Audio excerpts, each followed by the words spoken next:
在吗？你在吗？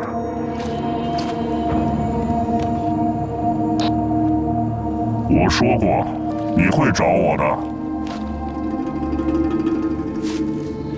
我问你，这到底是不是一场演戏？334旅的手段都这么卑鄙吗？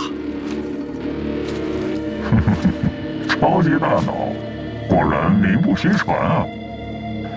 你居然能用超频波段联系到动六洞发射车，我就应该把你的所有的频段全部切掉。你少在那装神弄鬼！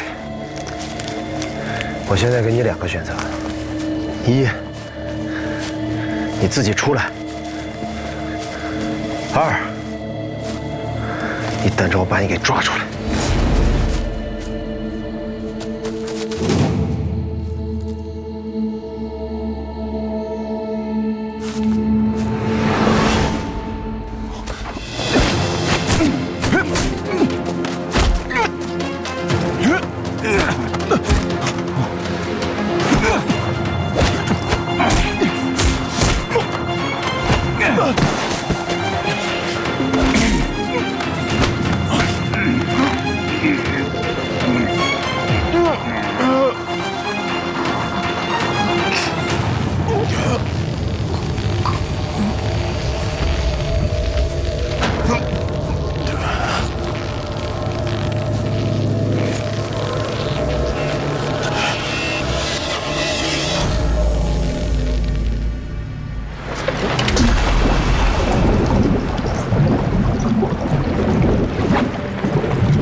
大老驴，你闹够了没？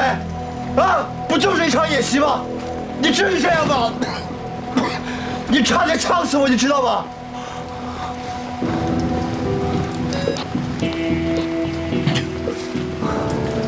本来是想把你扔在路边的，拖延一下33427旅的对抗时间，没想到他们根本不在乎，少了你这么一个人。你还在那儿演呢？啊？你能不能把那声音转换机给我摘下来，好好跟我说话？说，那书记里面的导弹现在在哪儿？你自己不知道这样说，我怎么知道导弹在哪儿？反正不在我家。那就奇怪了，这么大的一个东西，怎么就在334眼皮子底下运走了呢？吕轩，你也上瘾了是不是？啊？你敢不敢把那面罩给我摘下来？你怎么了？你痔疮长脸上了？这是军事缓冲区，我杀了你没有任何问题。东风导弹我们运不走，但是我们要得到导弹的制导芯片。说，在哪儿？吕轩，你那领章还没补上呢，啊？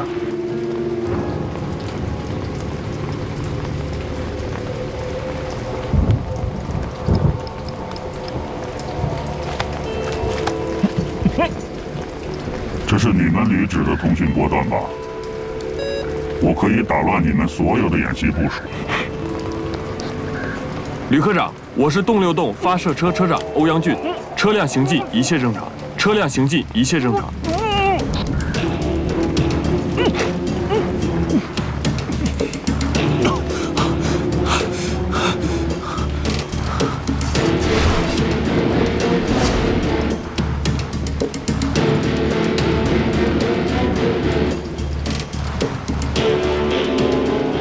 你到底是谁？我们是谁不重要，跟你一样，也是军人。我们盯了你很久了，也等了你很久。你从国外比赛回来，接你参军的那个时候，我们就盯上你了。你优秀、忠诚，但是我们知道用钱买不通你。东风导弹对于你们来说已经列装多年了，但对我们来说是一个科技的跨越。现在请你告诉我，它的位置在哪儿？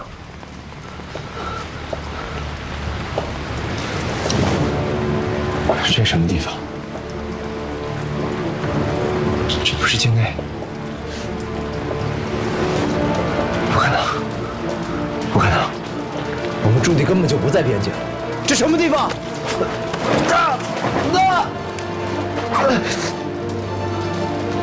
？700公里而已，有直升飞机就够了。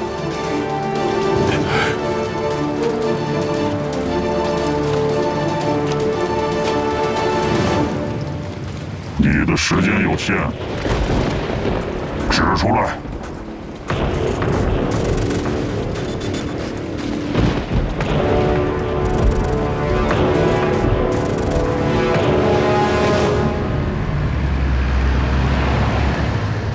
为什么我们舍近求远，去2号集结地不是更近吗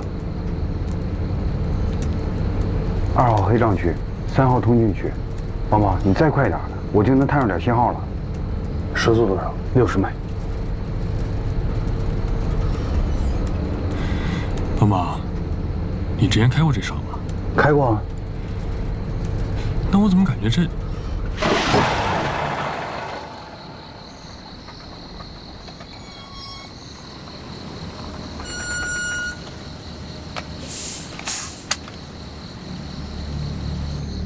我靠，不应该啊！油表上显示的还有2格油啊。油表坏了？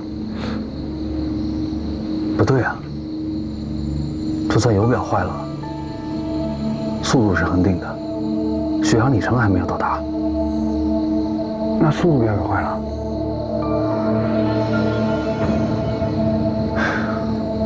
咱们的车也被人动过手脚了。如果我估算的速度是对的的话，我们刚才一直是以80迈的速度在跑，油耗燃尽，我们大概可以跑700公里，可是到达发射阵地只需要600公里，也就是说我们开过了。那我们现在离边境线很近了。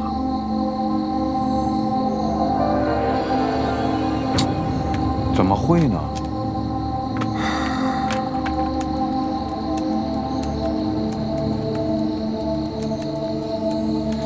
以现在这个时速算，时速60公里。我们现在应该距3号集合点很近。我们舍弃了2号集合点，开往了3号，就是为了恢复通讯。可实际上呢？实际上我们是以80公里的速度在跑，起码超过了4号集结点。哎，我们快接近边境了，到底谁动过？谁动过的不重要，重要的是我们现在谁也不能信。油耗没了，回都回不去了。唉，那也不对呀。如果按照这个速度，我们早就过黑障区了。可是我们现在还在黑障区里面啊。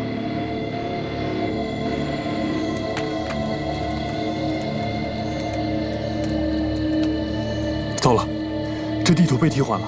你们看，1个小时之前系统自动更新了一次 ，IP， 哎。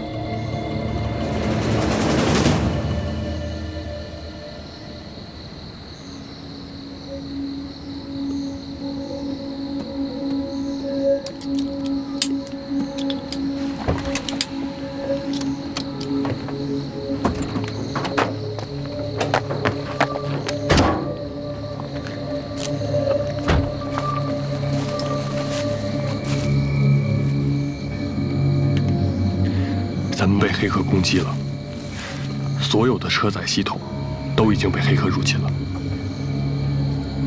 怎么可能？咱们的系统进行更新的话，都是经过北斗卫星进行数据传输的。谁有这么大能耐，能黑进我们的后台？就算黑进后台了，可是我们的车没有后台，除非在我们出发之前，我们的车就被动过手脚。就是它，现在已经变成了一个监听器、监视器，还有定位仪。我们已经落入了别人的圈套了。不过别怕，只要我们在国境线内，装备都没有问题。不怕，大不了跟334旅的人拼了。就算是334的人，也不可能控制我们导条组啊。通讯讯道说进就能进。电子黑障干扰区不是谁设立就能设立的，我现在都开始怀疑一切了。你说的很对，可是别人已经算好了，我们的车会在这儿就没有。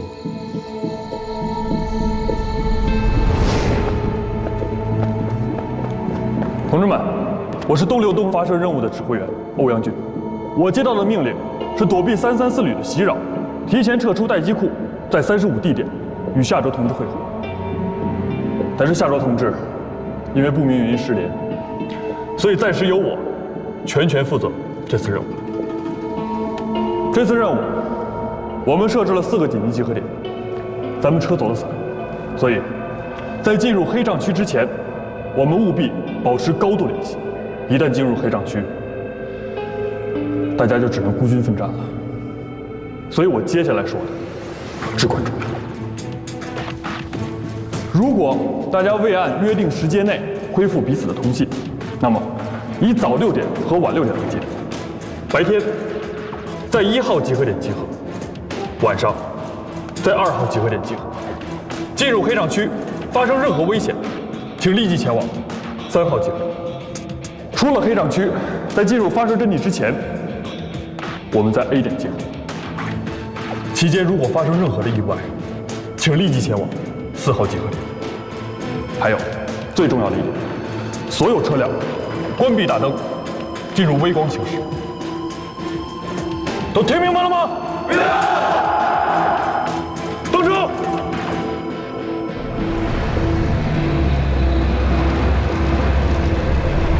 那坏了，他们的人是马上就要到了。他们要的就是咱们的车，所以我们必须尽快赶往4号集合点，与大队会合。这样，你们2个看着车，再走1公里就出了他们的电磁干扰区了。我去寻求帮助，你们2个把车看好，务必看好。人在车在，人死车也在。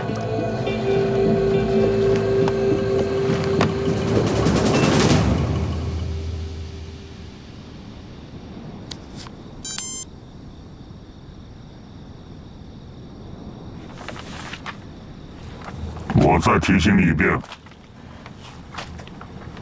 天马上就要亮了。不管你提醒我多少遍，我都不会告诉你的。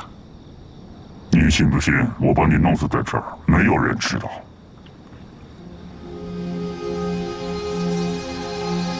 信。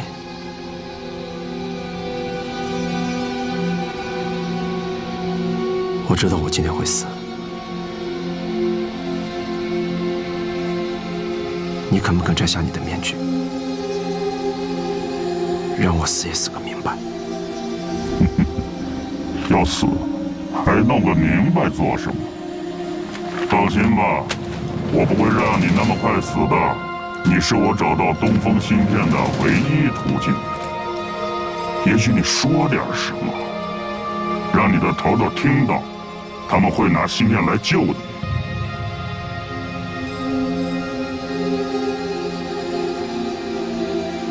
我没有什么要说的，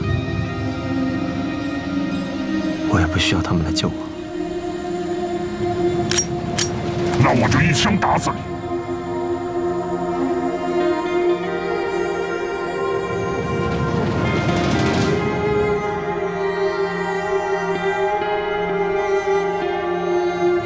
好，如果你想让我说点什么，那我就说点什么。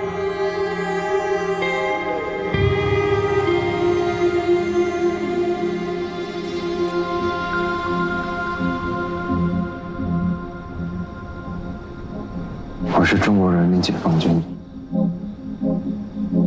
火箭军中尉军官夏卓。如果你们看到这段视频，千万不要答应他们任何的条件。如果这是一场战争，牺牲对军人来说是最高的荣誉。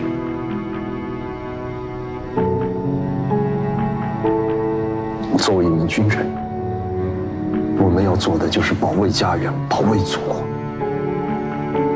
彻底消灭他们这些反人类的混蛋。从当兵的第一天起，我们就知道，祖国的利益永远高于一切。我非常的荣幸，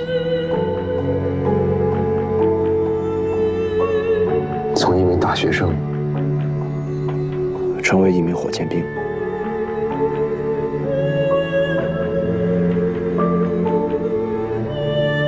在部队里，我们学到的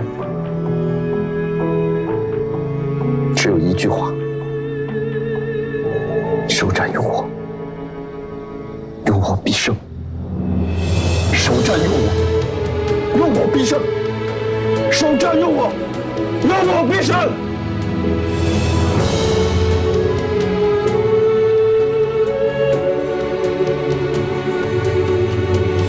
我能感受到，我身后有一个强大的祖国。我只想说一句话：中国，我爱你。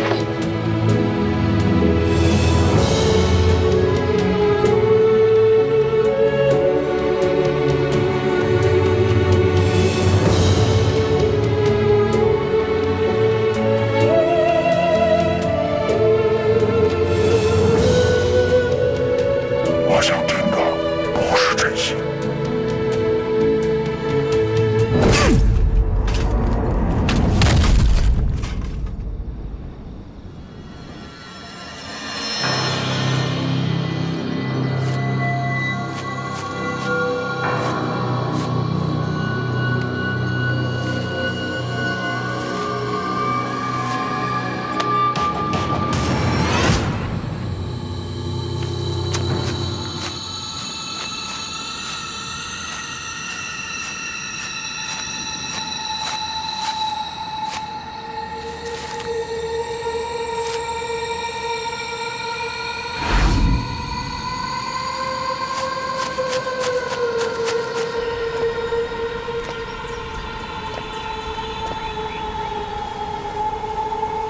爸爸，欧元俊5公里折返跑应该是优秀吧？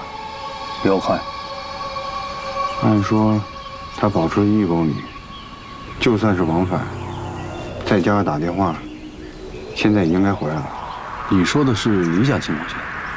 现在我们没有信号，怎么办？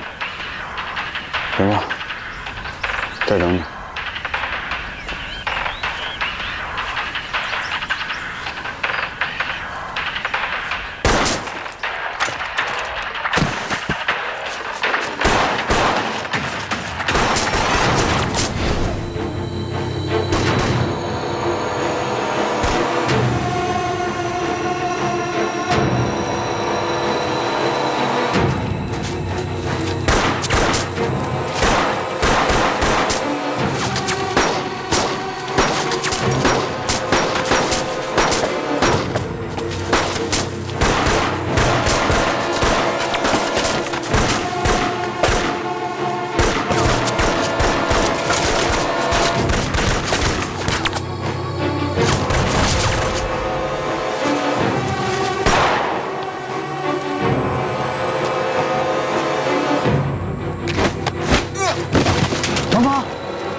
为什么还活着？我说过，不会让你死得那么痛快的，但是我要杀掉你，易如反掌。来呀，杀了我呀！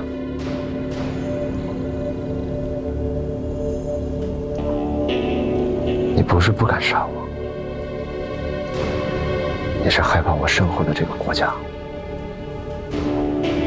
你错了，想要威胁到一个中国军人，没那么容易。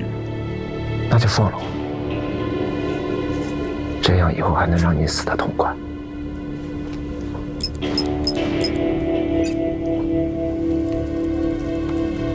看看这个。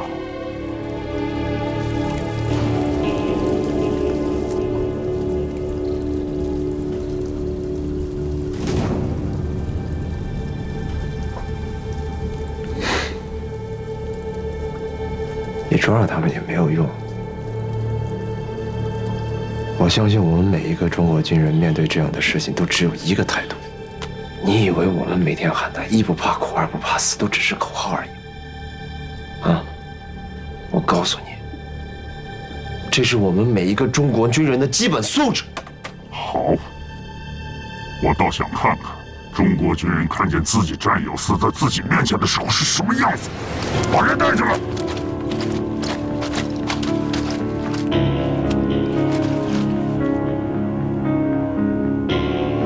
放开他！芯片在哪儿？我让你放开他！我说把芯片放哪儿了？我让你放开他！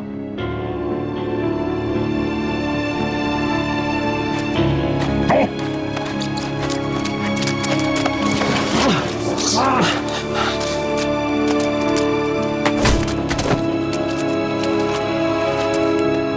我再问你一遍，竖起的导弹在哪儿？给你10秒钟，10、9、8、7。我只知道我是来跟战友会合的，其他的我什么都不知道，我真的不知道。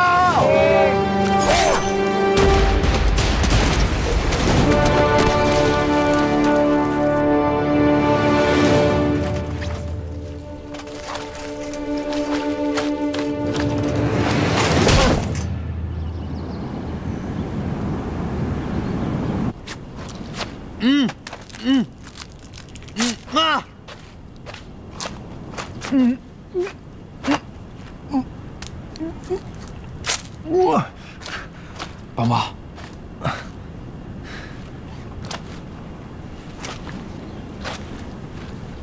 你们叫什么名字？你问哪个爷爷呢？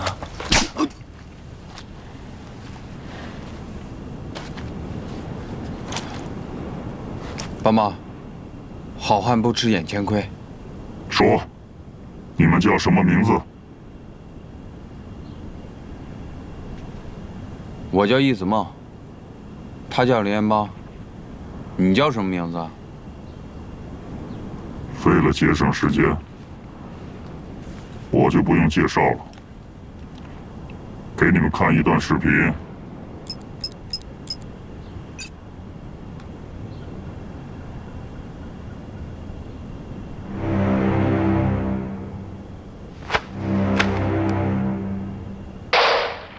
我弄死你！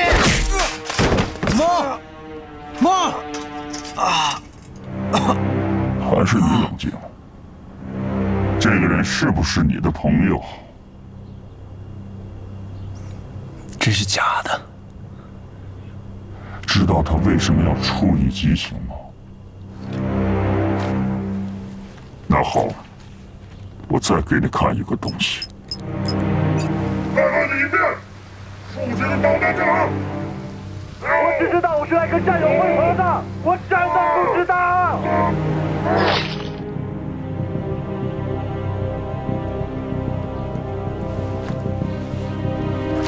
我没有时间再陪你看一次视频了。说，你们的导弹位置在哪儿？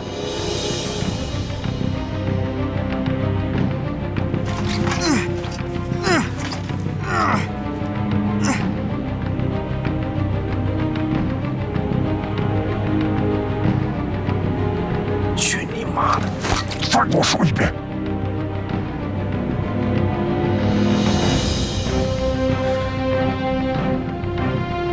有种你把枪放下，咱俩单挑，赢了我就告诉你。好，我满足你这个愿望。走马。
报告吕科长，这就是你们定的4号集结点吗？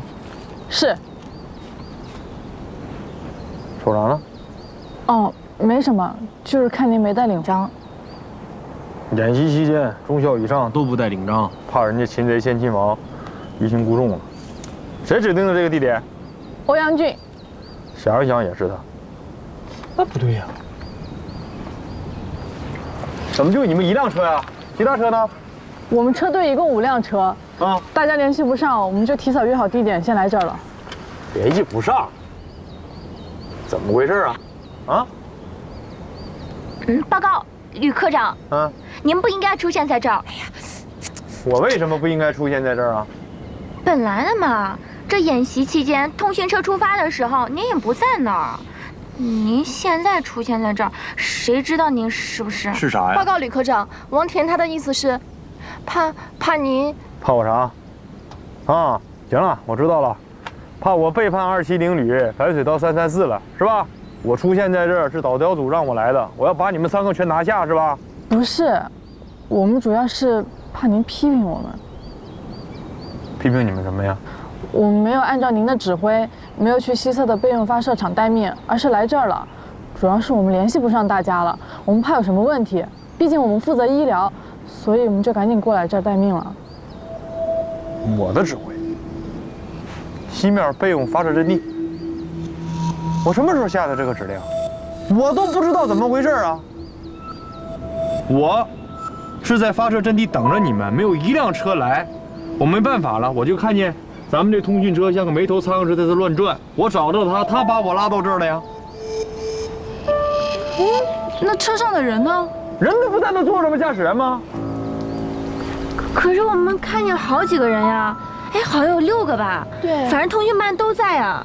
陈班长还问我要了1盒胃药啊，当时对吧？对。6个人。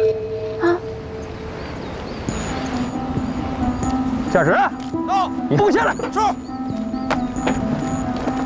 来。吕科长，我问你，其他人呢？其他就我一人啊。 6个人呢，其他人哪去了？他们不是去备用基站帮忙修理故障去了吗？备用基站啊？什么备用基站？您发的坐标，我把他们发过去，然后就按照您的指示在外围巡逻，打开自动监测，搜索信号坏点了。我的指示啊？我什么时候给你指示？你见着过我人吗？您在电台里发的指示。小雨，好，把电脑打开。是。来，你跟我过来。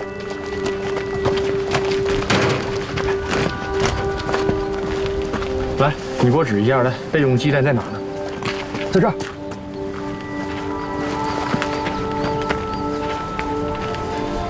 拿来。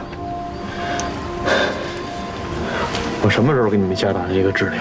就刚才啊，我刚从那儿出来就碰到您的车，然后咱们就开这儿了。你遇到我的时候为什么不跟我说一声？报告，您刚才不是也没问吗？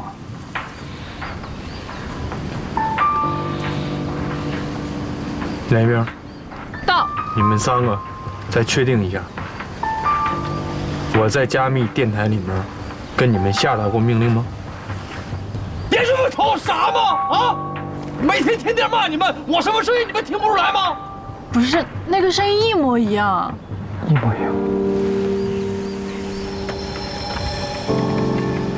小雨，到，下命令。是。通知所有没有到达正确地点的车辆，调转方向到达指定地点。从现在开始，所有的命令一律不用语音下达，启用紧急备用加密渠道，启用紧急密码翻译包。啊，密码现在更改为吕科长名字的全拼。是。最快速度给我下达这个命令，不然的话年底给我走人。是。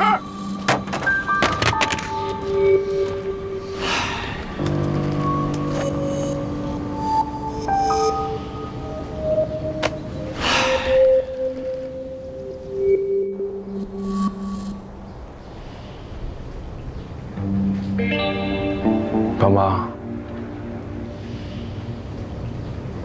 就剩我们2个人了，就剩我们2个人了。大学寝室里的4个人，现在就剩我们2个了。这到底是哪儿？他们到底是什么人？他们凭什么为所欲为？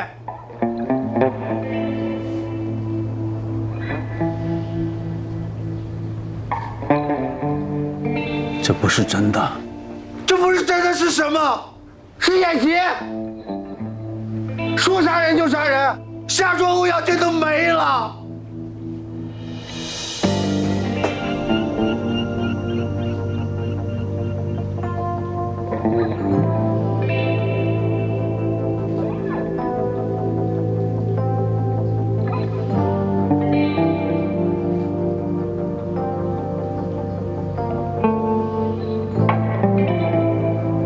AI 换脸，刚才的视频一定是被处理过的。AI 换脸是吧？就这帮人，就这帮人，你凭什么这么想？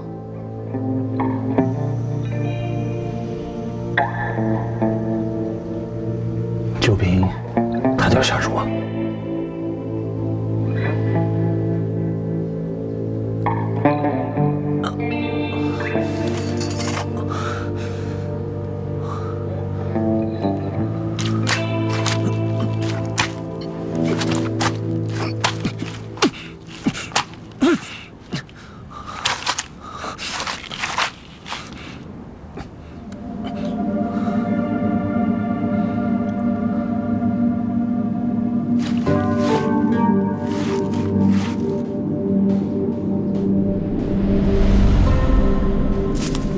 碎叶、枯枝、砂石颗粒的交地触感完全相同。边境缓冲区的地表形态会和带结构周边如此一致？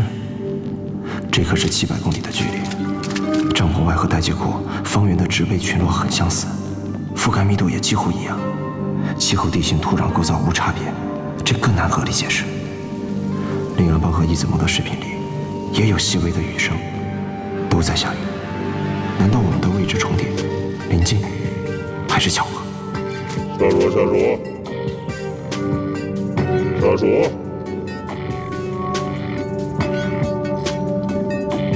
这是你们旅指的通讯波段吧？我可以打乱你们所有的演习部署。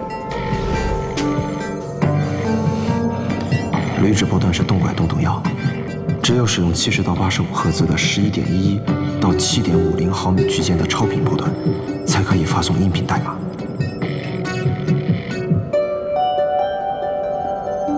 超频通讯只能接触信号塔，不可能是北斗卫星，波长是标量，只有大小，没有方向。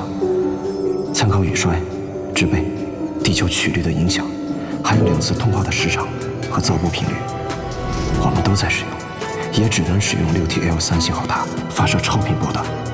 我们所有人离得都不远。东风导弹我们运不走，但是我们要得到导弹的制导芯片。说，在哪儿？我不会让你那么快死的。你是我找到东风芯片的唯一途径。也许你说点什么，让你的头头听到，他们会拿芯片来救你。6TL3信号塔就在待机库西北48公里的位置，覆盖区域55平方公里，所以这里根本就不是边境缓冲区，这依旧是一场演习。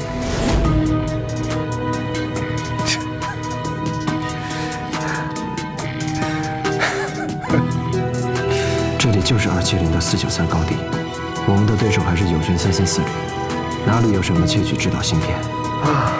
我被他们骗了，他们也在拿我骗别人。不就是一个制导芯片吗？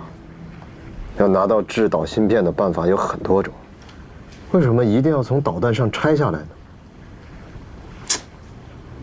你们想一想，就算我把位置告诉你们，那又能怎么样？你们能靠近导弹吗？一枚洲际导弹的转运，那属于1级警备。你们是谁啊？啊？可以飞天遁地，想在中国的地盘上，活生生的抢走一枚洲际导弹，高兴。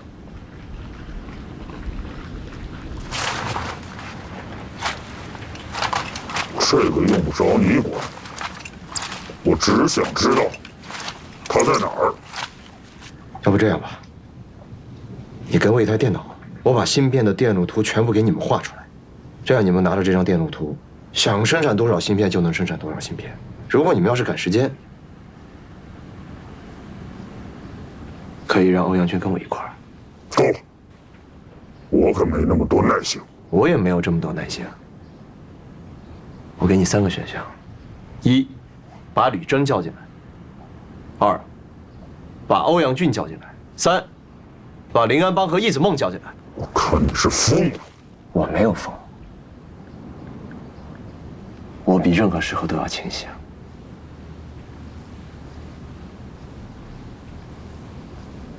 您还记得导弹伴飞吧，启鹏营长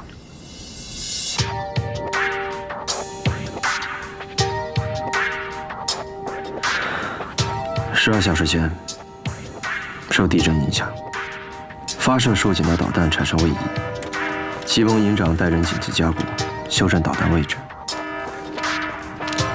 24小时之前，我发现了风水店值班室的电脑程序被篡改。我紧急调取战略连待机库所有风水店系统线路图，判明发现，整个战略连待机库全部在334旅的监控之下。334将东风导弹视为囊中之物，志在必得，胃口大开，希望连同东风185H一同拿下。正是我的及时汇报，让旅长做出了瞒天过海的计划。我马上去报告旅长。334旅特遣分队被请军入瓮，瞒天过海，进退不得，全部被俘。自保系统炸毁了大门，咱们出不去了。地震发生时，待机库主力供电系统发生故障。全部操弹！全部操弹！我们都去抢救，这也充分转移了334旅监控我们的注意力。我们断掉了一部分监控器的画面，丝毫不会引起334的怀疑。东风185H 导弹发射车测试转运任务，也是这次演习的关键环节。利用时间差，王显民接连支走我和欧阳军。小夏，快跟我！小夏，你去 A 那边处理一下。行啊，欧阳到，长官是，欧阳俊同志，马上去执行新的任务。是。这也就说明，接手东风转运任务的，只有王显明、戚鹏等人。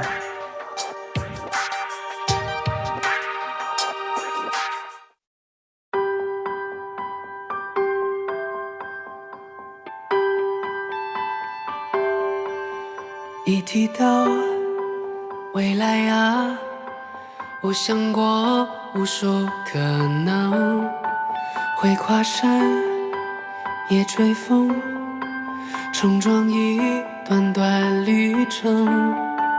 顽劣小孩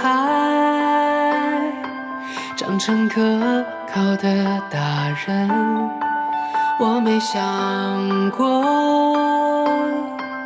有一天戎装一身。我仰望的蓝天归属于我的灵魂，我双手的长剑筑起坚固的家盾。午夜时分总要有人守着灯，叹气息声，是荣耀回归了星辰。